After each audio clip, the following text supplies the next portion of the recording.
Welcome to DTF Watch This. These are the episodes where we tell you movies that we watched recently that we think you should go check out too. So today we're going to be doing Cabinet of Curiosities. There's so many different episodes on this, so we're just going to cover the first one, I think, which is Lot 36.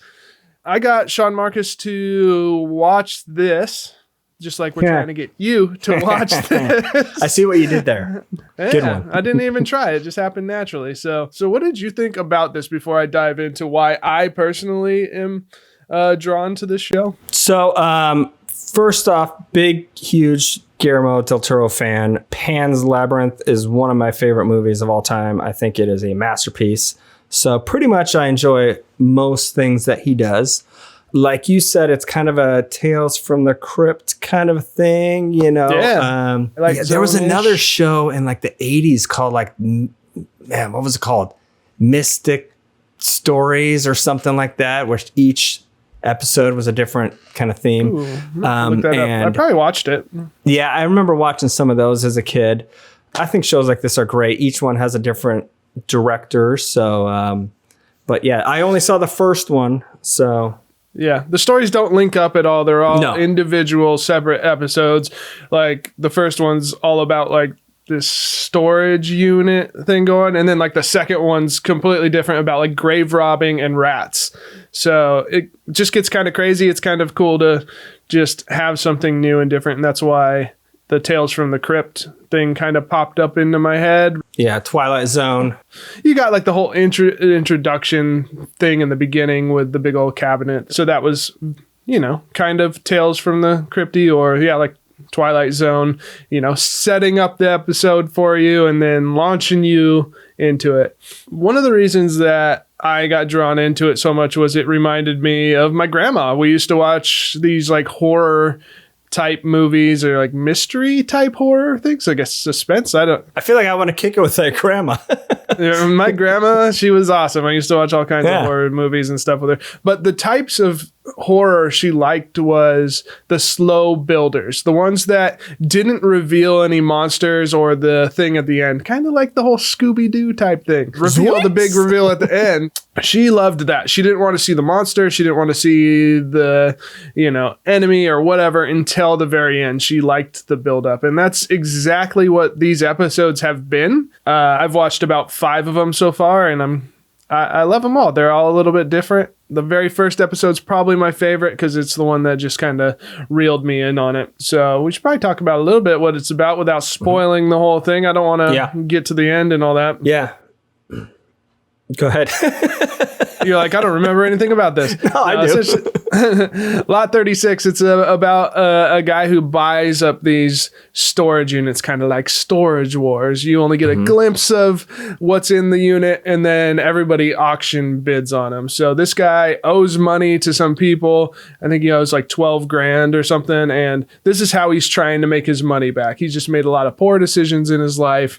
Yeah, you haven't made wise decisions if a loan shark is coming after you.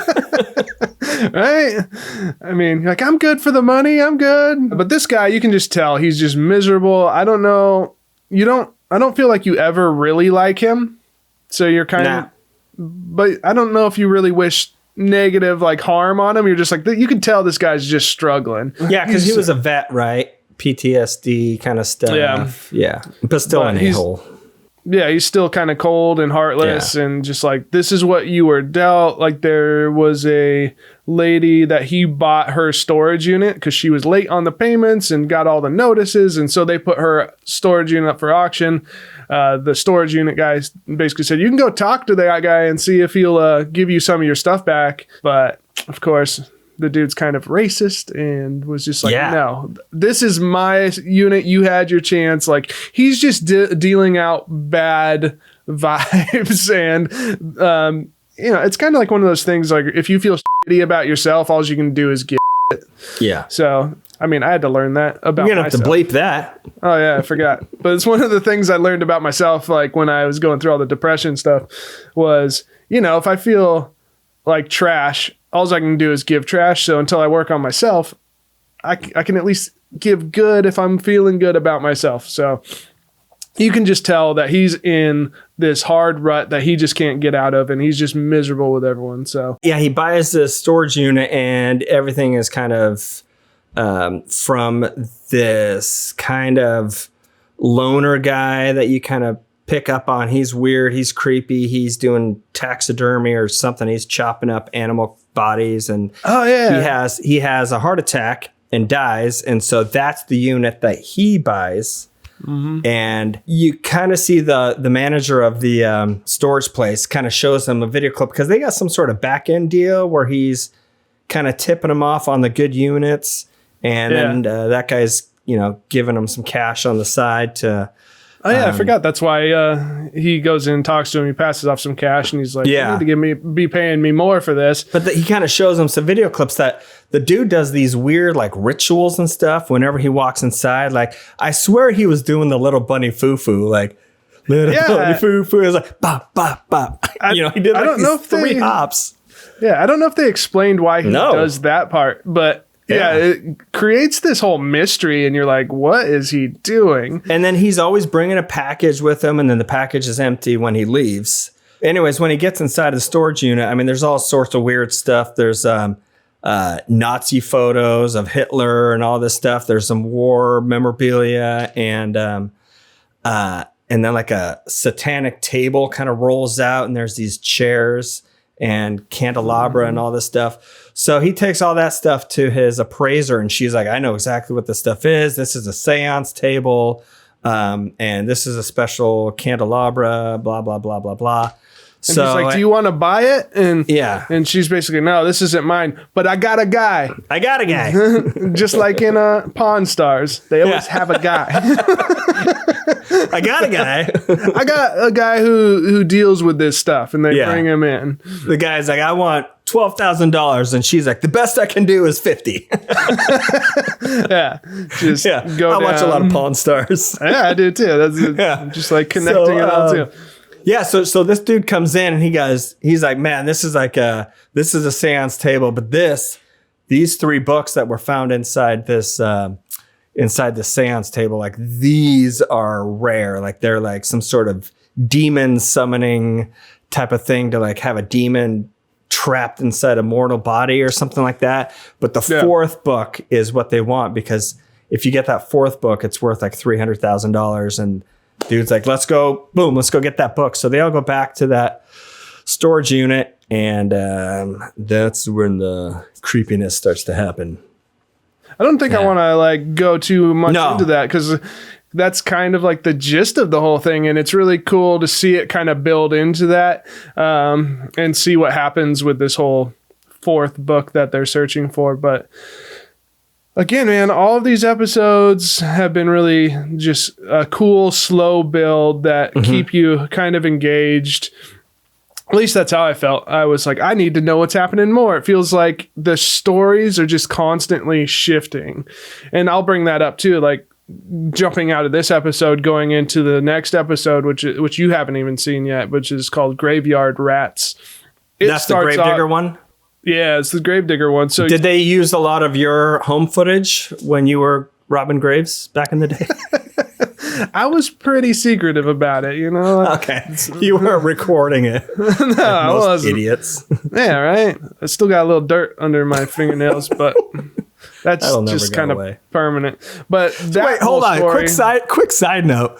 Yeah. There was a rumor that a guy in my high school actually dug up a grave and propped the corpse up against a gravestone and then wore his jacket to school the next day. I don't know if it was true, but man, I always looked at him differently when I heard that. I was like, oh, creepy. Yeah, I don't think I know anybody that's dug up a grave. And I don't know. I'm sure it was a rumor. Aren't they encased in cement now though? Like you got like a little cement like block thing that they're like lowered into and then it gets covered? No, I don't think so. I mean, I could swear there's like cement at least on the bottom on the sides. That sounds like a crypt, like a Tales from a Crypt. That would be a good name for a show. But yeah, anyways, into the second episode, guys robbing graves, trying to pull out like gold teeth and stuff to sell, because that guy also has some debts that he needs to pay off. So there's like a whole theme, at least on the first 2 episodes on that. But that second episode, man, if you think the first one like goes off on a whole like different direction, second episode is just like, woo, once it went off and then it went even further. And I was like, man, I don't even know what to expect out of these episodes. So if you kind of like that whole thing and like twists happening or things getting pushed a little bit further than you even think or know, then you definitely should check out Cabinet of Curiosities. I haven't seen the second one yet, but I'm looking forward to watching the rest. I was surprised you didn't check it out because I know you're a big fan and like I have Labyrinth was the thing, but I have a lot of other things to watch. I keep throwing them at you too, making you watch stuff you never seen or wanted to see, and yeah, there's a couple that we've watched that I didn't want to see, but what goes around comes around. It does. Actually, it's been nice. That's the whole point of like this whole show was Sean Marcus and I always text and we're like, hey, did you watch this movie? And I'm like, no, I'm going to put it on my list. And then neither one of us would ever go watch it. So this was like a way of us forcing each other to watch this. Yeah, I feel like we have turned a lot of people on to Welcome to Wrexham because there has been a lot of comments on my Facebook page about that show. Either they're already watching it and loving it or that they're gonna be watching it because it sounds interesting. So I think we're doing God's work here is what we're doing. Yeah, I don't think I would have watched it either unless you told you to watch this.